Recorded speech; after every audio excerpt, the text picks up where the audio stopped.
أعوذ بالله من الشيطان الرجيم بسم الله الرحمن الرحيم إذ قال الله يا عيسى ابن مريم اذكر نعمتي عليك وعلى والدتك إذ أيدتك بروح القدس وتكلم الناس في المهد وكهلا. سورة مائدة آيات نمبر يوصل. إذ قال الله کله چې وویل الله عز وجل یا عیسی ابن مریم، اے عیسی ابن مریم، اذکر نعمتی علیک، یاد کړه زما نعمت علیک پر تا باندې، وعلى والدتک او ستا پر مور باندې، اذ ایدتک کله چې مستا تایید وکي بروح القدس جبرئیل علیه السلام، تکلم الناس تب خبری که د خلقو سره بالمهد وزانگو کی وکهلا او پسپنجرتوب. دا آیات د مخی آیاتو سره مناسبت دادی. د مخی آیاتونو کی هم د قیامت د ورځې یو خاص حالت الله تعالی بیان کی. په دې را روانو مبارکو آیاتونو کی هم د قیامت د ورځې یو خاص حال بیانی شاغه د حضرت عیسی ابن مریم علیه السلام سره خصوصی خبری دي چې الله تعالی کوي، چون کې دلته اکثر د ماضی صيغه کاری دي یا معنا دا ده چې کار خو آینده کیږي، او چون کې دا یقیني دي نو دا سي تعبیر سوی دي لکه سوی شي، او یا دا چې ترجمه یې موږ په مضارع باندې وکړو په آینده کې. اذ قال کله چې وایي نو اذ قال الله یا عیسی ابن مریم، او په دغه ورځ کې د قیامت به د حضرت عیسی علیه السلام سره خاص قسم خبرې کیږي چې دا هغه د جملې څخه بداوي. اذ قال الله کله چې وفرمایي الله عز وجل عیسی ابن مریم ته، یا عیسی ابن مریم، ای عیسی ابن مریم، اذکر نعمتی علیک، چې ته یاد کړه نعمتي زما نعمت علیک پر تا باندې د لذت اخیستلو دپاره، وعلى والدتک او ستا په مور باندې چې په مختلفو اوقاتو په مختلفو طریقو من پر تاسو نعمتونه کړي وه. مثلا یو د دې نعمتو څه دا و اذ ایدتک بروح القدس، چې ما ستا تایید کړیو بروح القدس و جبرائیل علیه السلام، یعنی جبرائیل علیه السلام مستا د پاره محافظ او مدافع ګرځولی، چې هر کله تا ته بنو اسرائیل د ضرر رسولو اراده کول نو موږ به ستا د حفاظت انتظام کاو. نو یو نعمت خداو تکلم الناس، او بل نعمت دا دی چې ته خبرې کوي الناس د خلکو سره بالمهد په زانګو کې وکهلا او په سپنجرتوب، یعنی په دواړو حالتو کې به یو رقم خبرې کوي، یعنی هم به په ډیر کوچنیوالي کې چې د 3 ورځو یا 2 ورځو یې په زانګو کې به هم به صریح او پاک صفا د نبوت خبرې کوي، وکهلا او په انتهایی پاخه عمر کې به هم دا خبرې کوي. دلته په پاخه عمر کې خبرې کول الله تعالی په نعمتونو کې شمیرلی، الان کې په پاخه عمر کې خبرې کول یوازې د حضرت عیسی علیه السلام خصوصیت نه دی، بلکې پاخه عمر کې ټول خلک خبرې کوي او صفا خبرې کوي. د عیسی علیه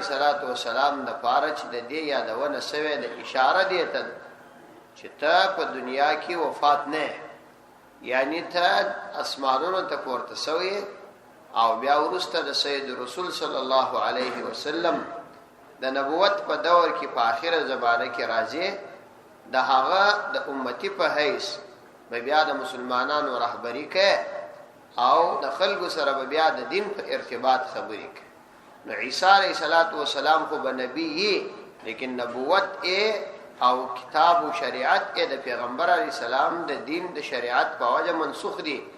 ورسته چې دای په آخره زمانه کې راځي د پیغمبر علیه السلام د شریعت مطابق احکام بصادری. نو په دې خاطر الله تعالی دواړه د لپاره انعام وبلی چې یعنی دومره اوږد عمر لري چې آخر کې به هم تدا خبرې کوي.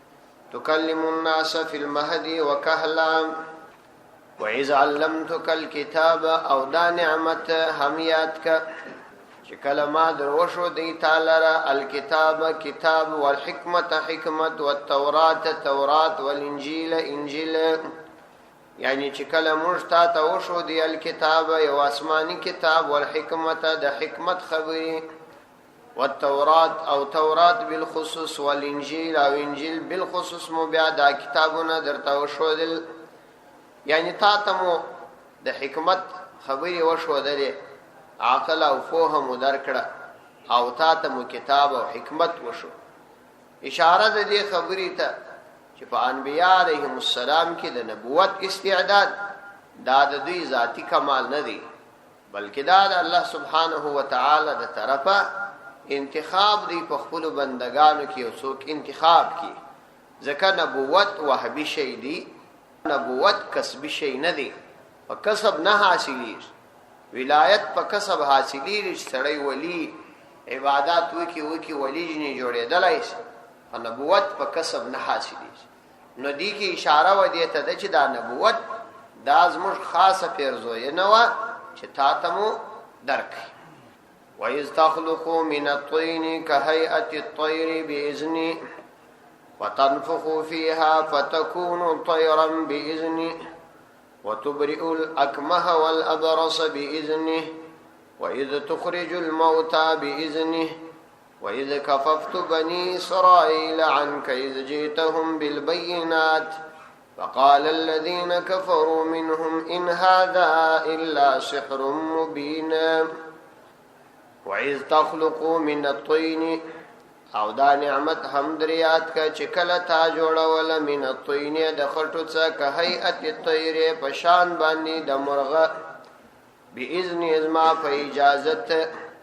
وتنفخ فيها بیاتا په هغه کې فکل وتكونوا بیا بکې دی هغه طيرا مرغه باذن ازما په اذن او حکم وتبرئ الاكمه والابرص باذن او تابا جوړوي الاكمه مرزادړند والابرص مرزاد پس باذن ازما په اذن واذ تخرج الموتى او چکل تارا استلال موتى مړي باذن ازما په اذن واذ كففت او کله چې منع کړل بني اسرائيل بنو اسرائيل عنك استاڅخه اذ جئتهم شکل تراغ لهغوی ته بالبينات فواضح معجزات فقال الذين نؤوا الى كسانوا كفروا كافرون ومنهم ددين ان هذا ندد غير سحر مبين مگر شکار جادو. الله سبحانه وتعالى د دې خپل نعمتونو یادونه کوي. علماء د دې حکمت او وجدا شو دلیدا چې اصلي غرض او حکمت ته دی دادی چې الله سبحانه وتعالى د قیامت په ورځ باندې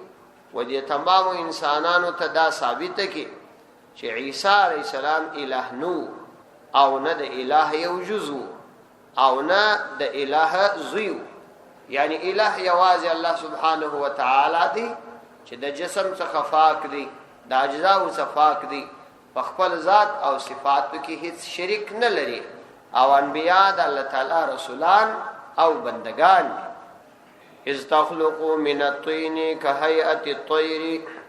نو هغه وختم دریات کا تخلقو چې تا جوړول من الطين د خټو څخه هيئه الطير كهيئه الطير پشان باندې دا کاپ مثلیه دی یعنی مثل هيئه الطير په مثال باندې د هيئت او د جوړ اطير د مرغه باذن ازما په اذن باندې یعنی ستا خپل اختیار پدې کې نو زما اراده دا و چې دا بداش کیږي نو د خټو څخه به مرغه جوړ کړي او بیا به پاغه کې پوکړل او هغه به الوتی صحیح مرغه به جوړي که هيئت الطير په مثال د مرغه باذن زما په اذن او حکم سره وتنفخ فيها بیا بتا پوکل په هغه کې یعنی تاب په دې مصنوعي کالبوت کې پوکړل او د هغه څخه به یو صحیح سالم مرغه جوړ سو او وابلوتی فتكونوا بیا بکې دی دغه هيئت طیرا مرغه یعنی دغه بیسا کالبوت به بیا مرغه ګرځي د پیها ضمیر راجع دی کاف مثلیت او کاف چې د مثل په معنا سي مذکر ګرځي لیکن کله چې مضاف الیه مؤنث دی نو ضمیر دلته د مؤنث راجع سوی دی په وجه د اکتساب د مضاف الیه څخه فتكون طیرا نو هغه بکې دی طیرا مرغه باذن ما په حکم وتبرئ الاكمه او تاب جوړول الاكمه پیدایشي روند مورزاده روند به هغه به تعالی سر باندې تیر کی او یا به د پرسترګو باندې ور پکړل هغه به جوړ والابرص او پیدایشي مورزاده پس هغه به جوړې دی چې تاب لاس باندې تیر کی باذن زما په اذن سره هغه به هم برابرې دل جوړې دل نو دامم دا عظیم نعمتونه در باندې کړیو وَإِذْ تُخْرِجُ الْمَوْتَى بِإِذْنِ او دا نعمت می هم در باندې کړیو چې تارا استل د قبرونو څخه الموتى مړي او ژوند بدی ورکاوه باذن زما په اذن وتا او ته ژوند ورکاوه وَإِذْ كَفَفْتُ بَنِي إِسْرَائِيلَ عَنْكَ إِذْ جِئْتَهُمْ بِالْبَيِّنَاتِ وَإِذْ كَفَفْتُ او کله چې ما من کړل بني اسرائیل بنو اسرائیل عنك استاد څخه یعنی استاد قتل او هلاکت څخه او استاد مخالفت څخه اذ جئتهم چې کله ته دوی تراغله او دوی تا د ضرر رسول اراده وکړه اذ جئتهم چې کله تراغله دوی لرا بالبينات فواضح دلائل نو دوی استاد قتل اراده وکړه دوی تا ته د ضرر رسول اراده وکړه او مر تا ته نجات درک معلومه سره چې انبیاء علیهم السلام هم خپل ځان ته خپل نجات نشي ورکولای او نجات یوازې او یوازې د الله سبحانه و تعالی په قبضه او قدرت کې وقال الذين كفروا منهم وقال الذين نؤويل الذين عكسانوا كفروا چاوي کافران دي منهم د دوینا ان هذا نجد غټول معجزات الا سحر مبين مگر واضح جات یعنی د دومره واضح دلائل باوجود چې د پر نبوت باندې موجود و نو دی دا ویل چې دا ندی مگر ښکارا جادو دی یعنی اصل کې عموما د انبیاء په مقابله کې دوه قسم خلق پیدا کیږي یو طائفه د علمي په وجبان انکار کوي او یو طائفه د زید او عناد په وجبان انکار کوي همیشه هغه خلق د جهالت په وجبان منکر وي هغوی هدایت پیدا کولای شي ولی چې دا هغوی د جهالت د لري کولو د پار الله سبحانه و تعالی هر پیغمبر ته اسباب او وسایل ورکړي چې د هغو د جملې څخه د نبوت پر اثبات باندې ډېر مضبوط معجزات ورکړي لکه دا حضرت عیسی ابن مریم علیه السلام ته چې دومره زیات معجزات ورکړي او دا معجزات د پر نبوت ښکارا دلیل نو کوم خلکو چې د جهالت په وجه باندې نبوت نه تسلیماوه هغوی د معجزاتو په لیدلو باندې نبوت تسلیم کړي او یو طایفه د ضد او عناد په وجه باندې خبره نه تسلیمي نو هغوی د دې معجزاتو باوجود هم خبره نه مني نو الله تعالی فرمایي چې هغوی فقط دا خبر اخر کول چې دا ښکارا جادو دی یعنی دا خو د یو جادوګر کار دی العیاذ بالله چې دا کار وکړي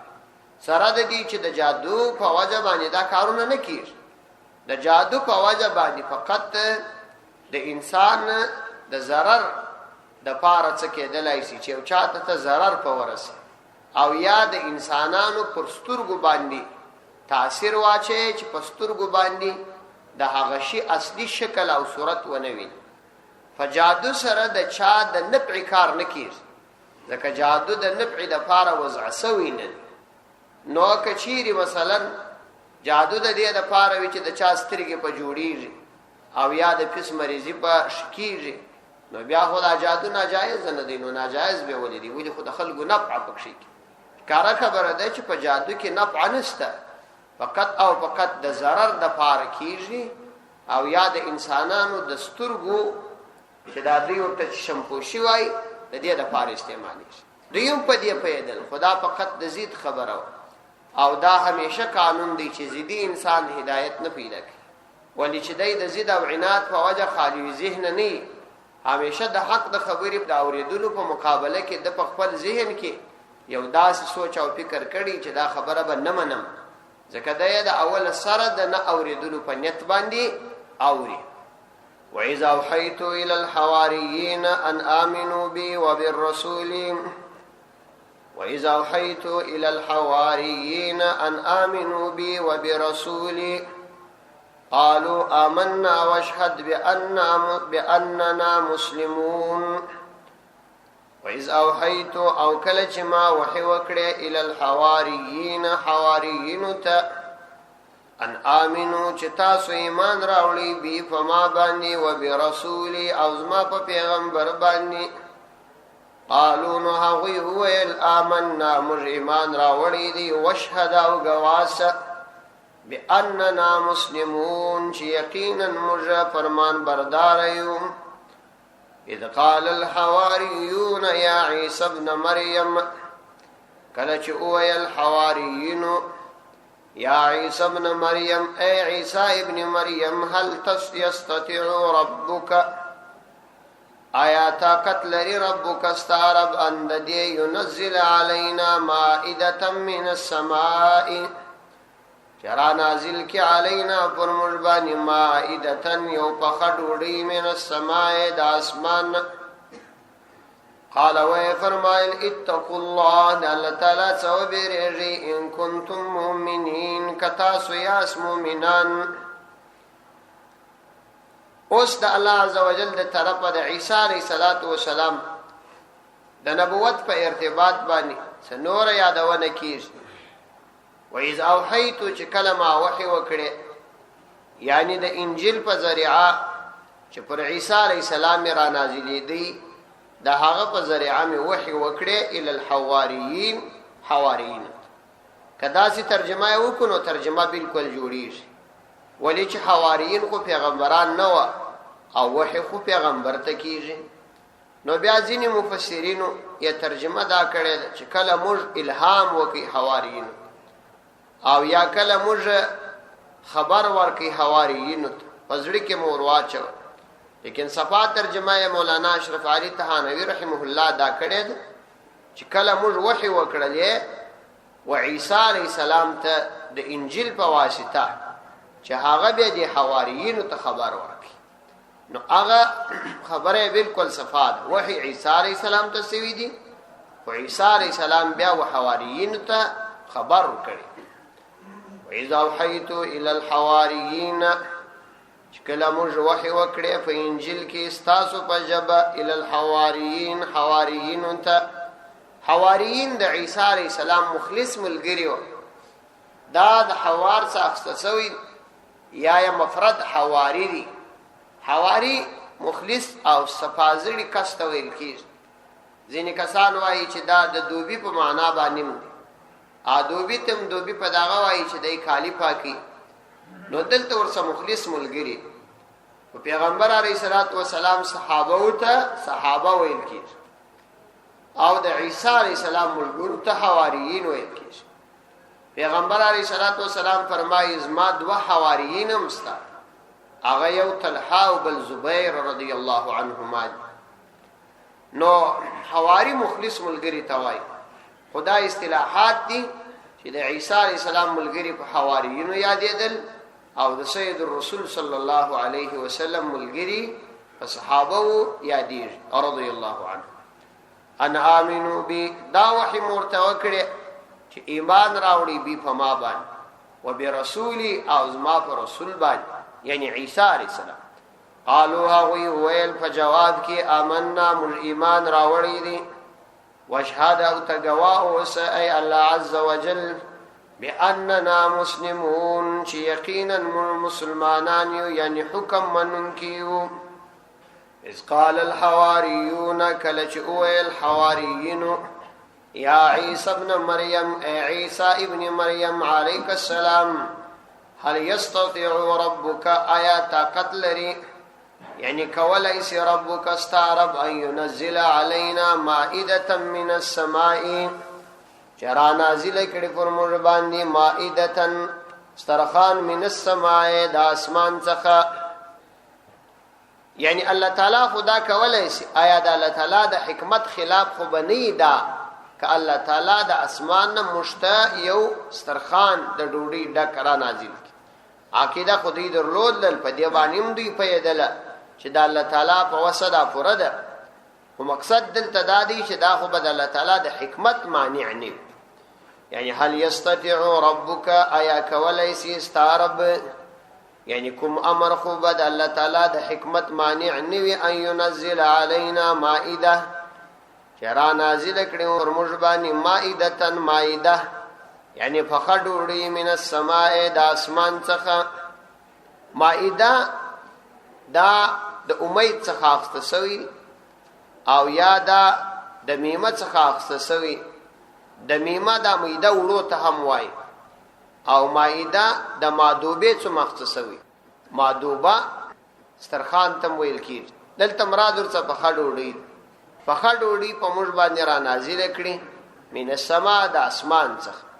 یعنی الله تعالی دا مشته راوړي. ترمذی شریف کې حدیث دی چې الله تعالی و دوی ته دغه ډوډۍ را نازل کړي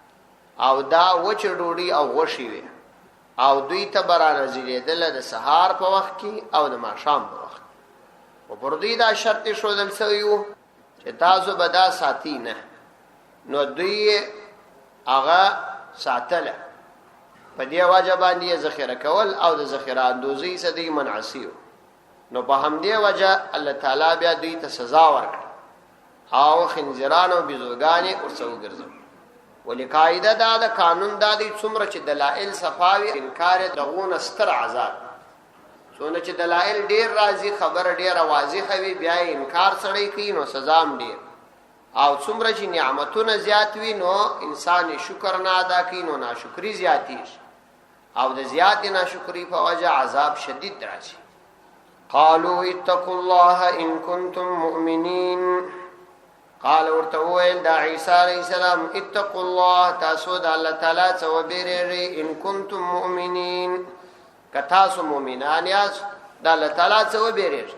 مطلب دا چې تاسو خو د ایمان خاوندان یاست د الله تعالی څخه وبېرېږئ او د معجزاتو فرمایش مکوئ ځکه د معجزاتو فرمایش خلاف ادب کار او خلاف ادب کار ځکه دی چې په دې کې د الله تعالی او د پیغمبر یو قسم امتحان اخستل او د الله تعالی او د الله تعالی د پیغمبر امتحان اخستل دا خلاف ادب او ډېر لوی ګناه دا کار مکوئ. قالوا دی اویل نريد مجراد لرو ان ناكل منها ونطمئن قلوبنا. مجراد لرو ان د دې ناكل منها چې فرقو منها د دې مایدې څخه وتطمئن قلوبنا او مطمئن چې زړونه ونعلم او مجفوس ان قد صدقتنا چې یقینا تارشتیا ویلې دي ونكون عليها من الشاهدين او مشس عليها پردغه باندې من الشاهدين د شاهدانو څخه. نو دی ورتویل چې موږ په دې کې کوم غلط غرض نه لرو یعنی د امتحان اراده نه لرو بلکې د دې څخه موږ دا څو شان غرض یو دا چې موږ به د دې څخه خورکو او بل دا چې موږ زړونه به مطمئن شي بل دا چې ستا پر نبوت بشکاره دلیل شي موږ به تصدیق او آینده چې کوم خلق راځي هغه ته به هم د دلیل په توګه وړاندې کوو. قالو دی اویل زموږ مقصود یو مصلحت دی بلا ضرورت پښتنه او فرمایش نه دی. قالو ویل نريد مرغاړو یو خدا چې ناکل منها چې موږ خورک کړو منها د دغه څه ترڅو برکت ورڅ حاصل کړو او بل دا تطمئن قلوبنا چې زموږ زړونه مطمئن سي مطلب دا چې اطمینان راته حاصل سي ونعلم او بل دا چې موږ پوسو ان قد صدقتنا چې تا یقیني رښتیا ویلي دي یعنی په خپل دعوت رسالت کې ترشتنی ولڅونه اندازه چې دلائل پخېږي دومره دعوه ثابتېږي. دا قاعده ده څونه چې دلائل سره ډیر پر یو موضوع وای دومره غ دعوه ثابتېږي. نو استاد نبوت پر دعوه باندې بدلائل نور زیات او دریم دا چې ونکون علیها من الشاهدین ونکون او مجبکیجو علیها پر دغه خبره باندې من الشاهدین د گواهانو څخه یعنی مجب پر دې شاهدی ادا کو ترڅو د اثبات رسالت خبره ثابت او کوم څوک پښتنه وکي نو مجب ورته وایو چې دا مش په خپل سترګو باندې دي هغه خلکو د پاره چې هغه د معجزه لیدلې نه. قال عيسى ابن مريم اللهم ربنا انزل علينا مائدة من السماء. قال هو عيسى ابن مريم عيسى ابن مريم عليه السلام اللهم اي الله ربنا ازمر رب انزل علينا را نازل کړه علينا پر مجبانی مائدة فخدوړي من السماء د اسمان څخه تكون لنا چکیج بمل لرا عيدا خوشالي لأولنا زمر اولنی لرا واخرنا ورستنی لرا وآیتن او یو معجزه من کستاد طرف ورزقنا مشترس کراک وانت خیر الرازقین او تا بهترین د رزق ورکون کی. قال ویل دا عیسی علیہ السلام کله چې عیسی علیہ السلام ته معلومه سول چې د دې خلکو غرض صحیح دی او نیت یې سم دی په صحیح غرض سوال کی نو دا خبره وکړه. قال ويل عيسى ابن مريم عيسى ابن مريم عليه السلام اللهم اي الله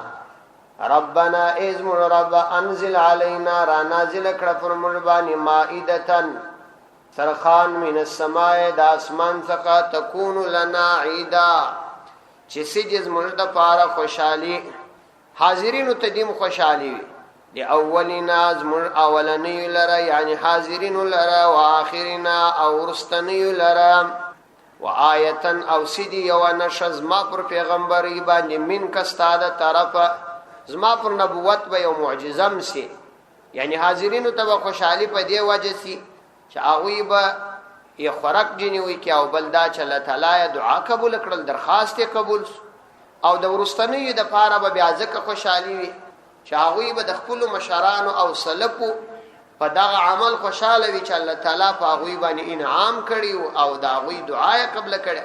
ځکه د چا چې مشران نیکان خلق تیر سی نو هر کله سړی د هغه په نیکی او تقوا د هغه په شو صفات استدلال کی او په هغه باندې خوشاله کیږي نو د اولنی د فارم خوشاله سو او د اخرنی د فارم خوشاله سو و آیه منک او استاد طرف به یو معجزه وي زما پر پیغمبري باندې به یو نشه او نه چې بیا به ز پاغه سره دلیل وای